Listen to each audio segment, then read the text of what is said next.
예, 이렇게 공개된 문건들만 해도 논란이 거센데 공개되지 않은 문건들에 대한 궁금증도 커지고 있습니다. 특별조사단은 사법행정권 남용 의혹과 관련된 문건들은 다 공개했다 이런 입장이지만 일각에서는 일부를 비공개로 남긴 것이 의구심을 더 키우고 있다고 말하고 있습니다. 이런 가운데 김명수 대법원장은 오늘 사법발전위원회에 참석해서 연루자들을 형사고발할지 여부 등에 대해서 의견을 들었습니다.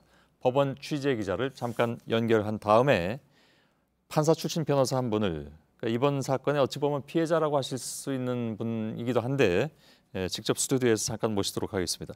자, 임지수 기자, 법관 대표회의나 일선 판사회의에서 요구한 것은 410개 문건 전부를 공개하라는 거 아니겠습니까? 그런데 오늘 공개한 문건은 어떤 기준으로 선정된 겁니까?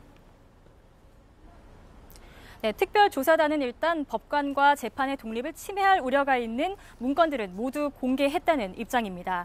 공개한 98개 문건 중에 앞서 리포트에서 전해드린 이 조사 결과 보고서에 인용된 문건이 90건, 그리고 인용되지 않은 문건이 8건 있습니다. 예. 오늘 처음 공개된 이 8건의 문건에는요, 이 특별조사단이 출범하기 전에 법원 내부에서 조사 대상으로 삼았던 문건이 3건이 있고요.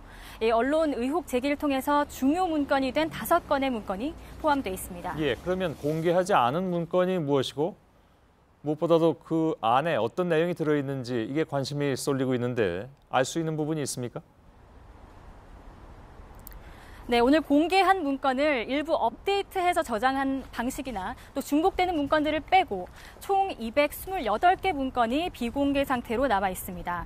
조사단은 재판이나 이 법관의 독립과 관련한, 그러니까 사법행정권 남용 의혹과 거리가 먼 것들은 좀 배제했다, 비공개했다라는 입장인데요. 이런 비공개 문건들은 제목만 봐도 주목을 받는 것들이 꽤 있습니다. 조선일보 보도 요청 사항이나 첩보 보고 또는 민변에 대한 대응 전략 같은 문건들인데요. 사법부가 도대체 왜 이런 문건을 만들어서 어떤 용도로 썼는지에 대해서 의문도 커지고 있습니다. 예. 자, 오늘 공개된 문서들은 판사들도 봤을 텐데 법원 내부에서는 어떤 반응이 나오고 있습니까?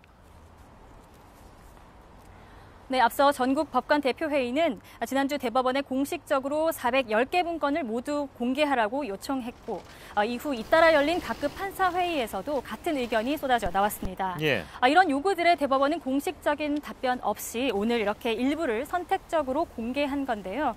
문건 공개를 요구하는 판사들은 이렇게 대법원이 자의적인 선택 기준, 공개 기준을 통해서 통보하는 방식이 이 자체가 부적절하다는 지적을 하고 있습니다.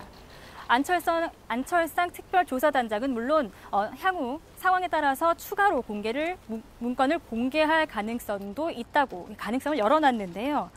또 오늘 김명수 대법원장은 대법원 외부 자문기구인 사법발전위원회를 찾아서 이번 사건의 후속 조치와 관련한 의견들을 청취했습니다.